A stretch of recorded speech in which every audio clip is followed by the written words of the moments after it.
Hey everyone, what's up and welcome to my channel. My name is Lauren from Pinkbird Originals, and in today's video, this very spooky Halloween edition, we're going to be looking at setting up the cap frame for the Happy Japan Voyager embroidery machine and stitching out the design onto a ball cap.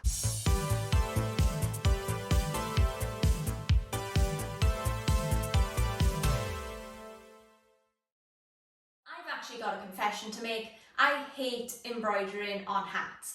I have all the facilities here, but for some reason, it's just not my thing. So I'm going to try and do my best for you guys, and bear with me if some of the parts of this video seem a little bit clunky and a little bit slow. I do know what I'm doing, I just don't practice it very often. So the embroidery machine I'm going to be using in my video today is Happy Japan's latest model of their 12 needle Voyager embroidery machine. This model is called the HCS3.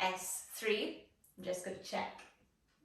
Yes, it is. For those of you who have already watched a few of my videos, you'll know that I also have two other embroidery machines that are very similar to this one. They're just the older models. They are the HCS2. I already have cap frames for the HCS2. I've got two cap frames with both of my embroidery machines. The HCS3 does not come with a cap frame as standard. However, if you do own the previous models and you have a cap frame already from the HCS2 model, you can use that cap driver on your HCS3. However, if you were to purchase this embroidery machine brand new and you were looking to purchase the cap driver system, you would have to buy that as well as the embroidery machine. And I'll put the link where I get my embroidery machines from down in the description below.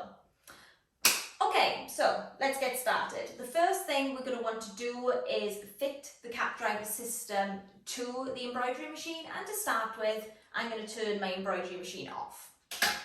After the embroidery machine is turned off, the next thing we're going to want to do is remove the tubular arm from the machine. When the machine is switched off, you can move your arm back and forth like this. You can't do that when the machine is switched on. And I just find it a little bit easier to bring the arm to one side and then unscrew the screws. After you unscrew the screws, make sure you keep one hand under the arm to stop it dropping onto your embroidery machine arm and potentially damaging it.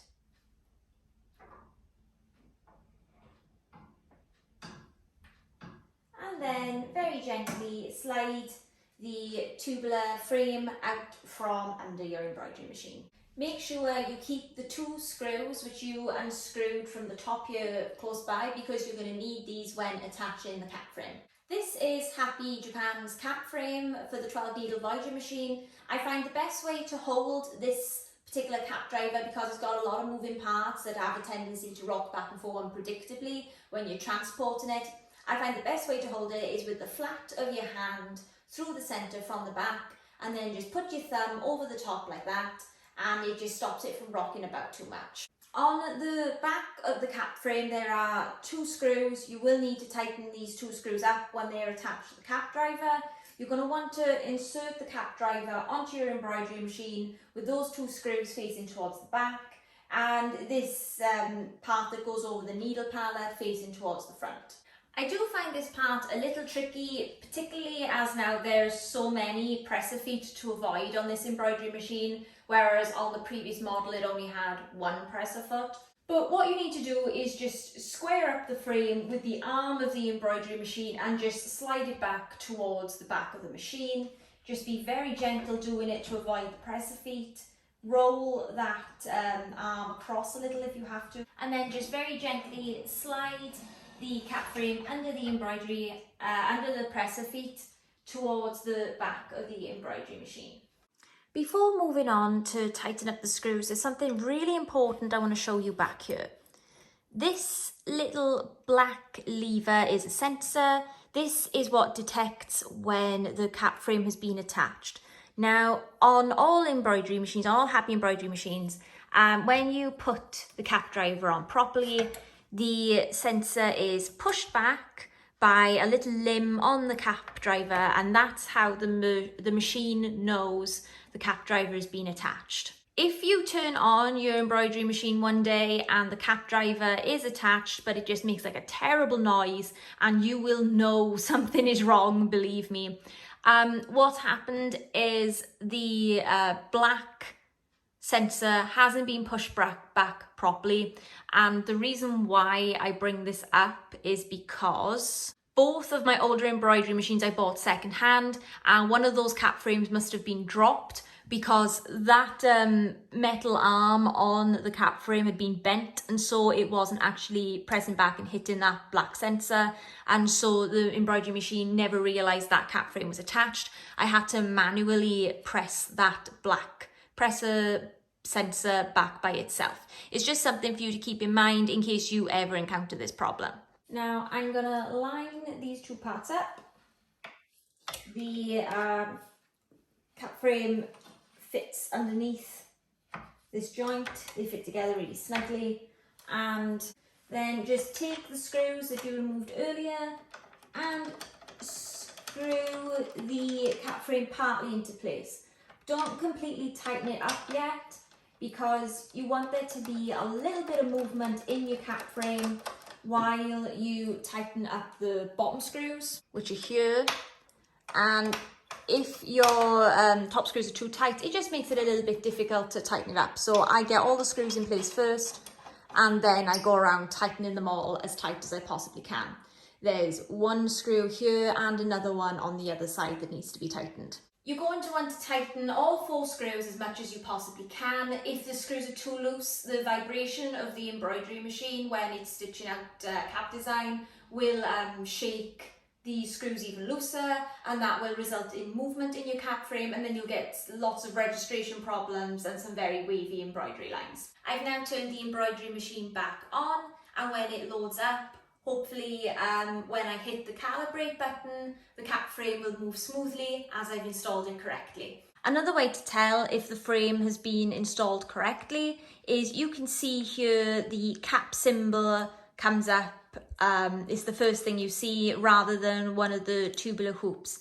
It also says the dimensions of the sewing field of the cap frame. So I've got the low profile cap frame, and the maximum height it can sew is 67 millimeters, and the maximum width it can sew is 180 millimeters.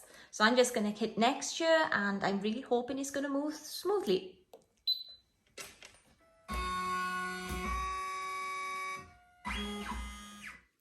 Another thing I want to point out here, which is a big benefit of this machine over its previous model, is how close the needle comes to the end of the needle palette.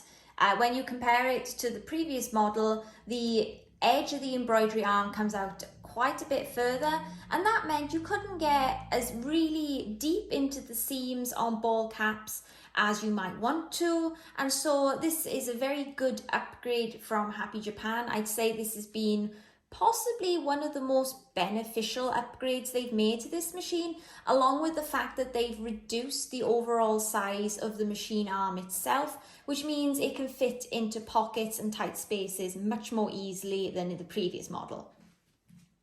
For the next part of this video, we're going to look at actually hooping up hats for embroidery. These two parts are also part of the cap assembly. Here you have the hooping station, and here you have the hoop itself. When you purchase the cap add-on with Happy Japan, it comes with 2 hat hoops, so you can be hooping a hat up while one is stitching out on your embroidery machine. To insert the hat hoop onto the hooping station, you just slide it on like so, and then there are 3 catches, 2 on the top here and 1 on the bottom, and you just square up the hoop and it just slides into each catch with a click. The hats are secured in place using this arm, which folds back like that before the hats are placed onto the hooping station. The arm is adjustable by 2 screws on the side here, and what that does, it just lets you tighten and slacken this arm so that it fits over thicker and thinner caps more comfortably. There are all different caps you can embroider on. There are unstructured caps like this, which tend to be very floppy, and you need to have a layer of stabilizer underneath these, just the same as you would if you're hooping up a t-shirt or making patches. Some of the more structured caps have this kind of scratchy back, and a few people have told me that you don't need to place stabilizer behind these hats if you're just stitching out a one colour design, as I'm planning to today. But I'm always acting on the side of caution, so I have one layer of cutaway stabilizer here, which I'm just going to place inside the brim of my hat. And I fold down this inner stitching here, which protects your head from any rough edges, and I just make sure that my stabilizer is tucked right into the bottom like that before I insert it onto the hooping station. When hooping up the hat with your stabilizer already inside, I tuck that bit of head protection out in front, and what that does is it just slides under this guide by here, and you want that little red line to be in the center of your hat. This is a 5-panel ball cap, so it doesn't actually have a center seam, but on 6-panel hats they do have a center seam, which you can line up fairly easily with that red guide in front of you. For 5-panel hats, you can either eyeball it with the center seam that's down towards the top of the hat, or you can just mark it up with some chalk and align it that way.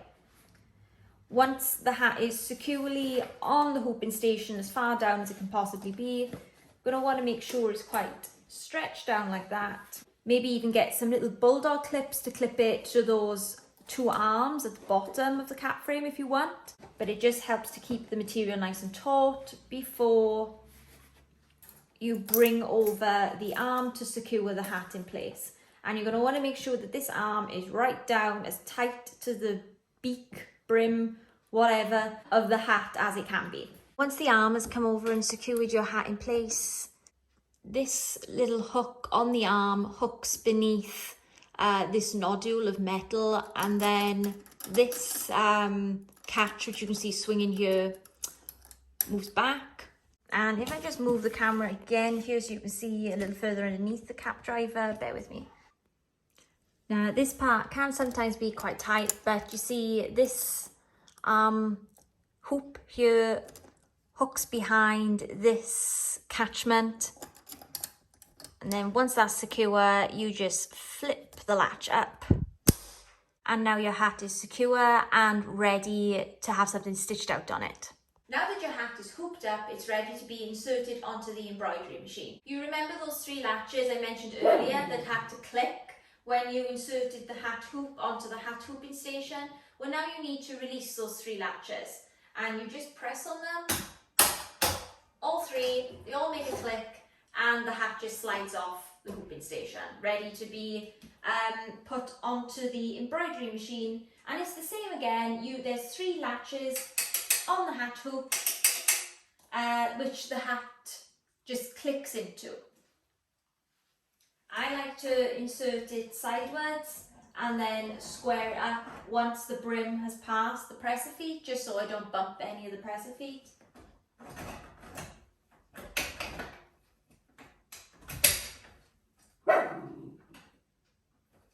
And then you're going to want to make sure it's secure.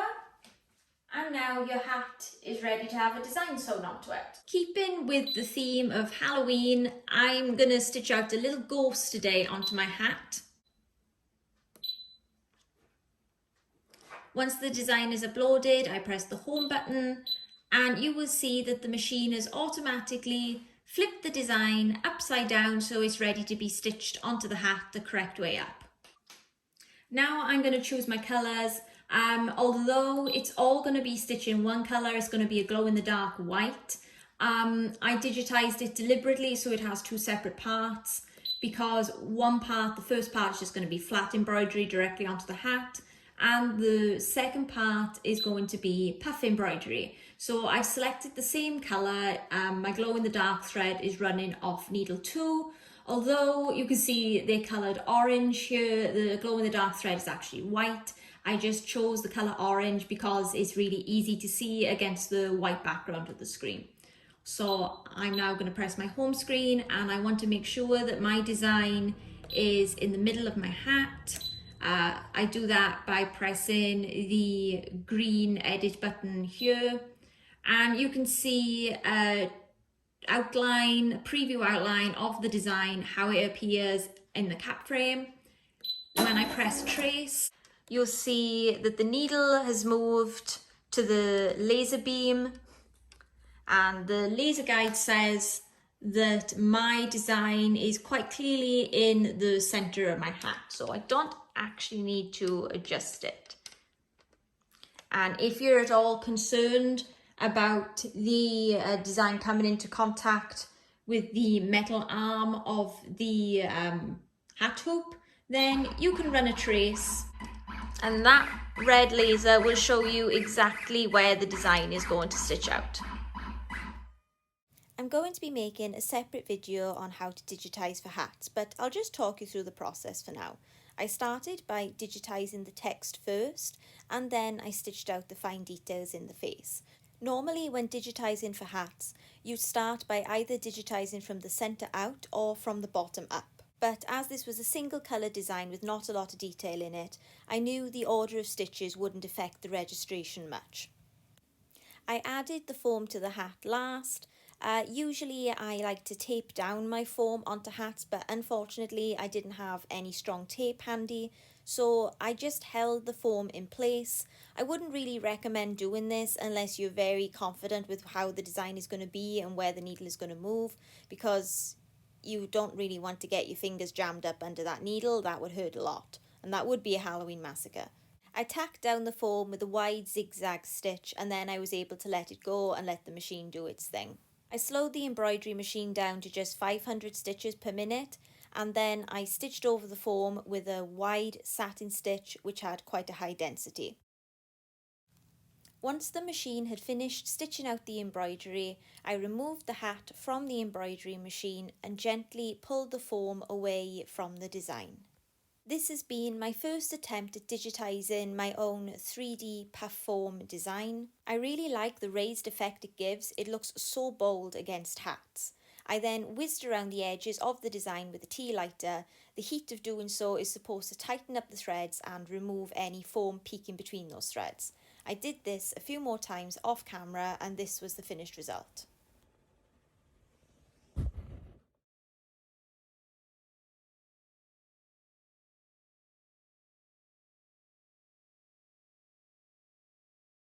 So that's it for this video. I hope you found it helpful in some way. If you have any questions or comments, please leave them down in the comment section below. As always, if you found my videos helpful and would like to follow my journey growing my embroidery business online, I'd really appreciate it if you subscribe to my channel. Thank you very much for watching, and I'll see you next time. Bye bye!